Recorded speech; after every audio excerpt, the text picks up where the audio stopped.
ถล่มนะคะตอนนี้มันปลิวมาเป็นอย่างนี้แล้วอ่ะแล้วก็ลมแรงมากนะคะมันก็จะปลิว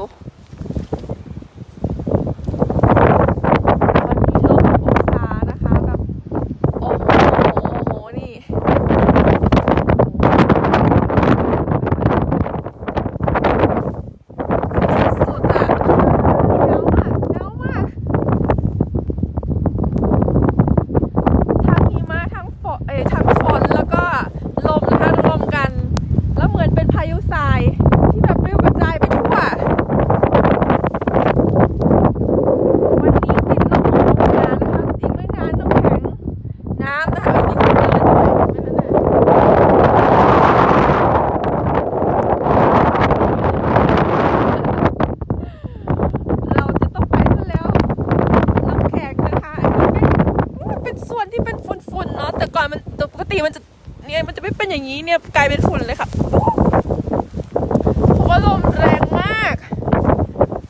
โอ้ my god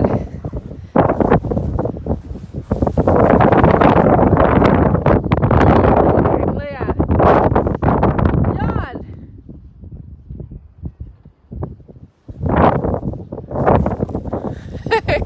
เขาได้ยินเสียงแล้วเขาก็หันหน้ากลับมาดูอ่ะใครโอ้โห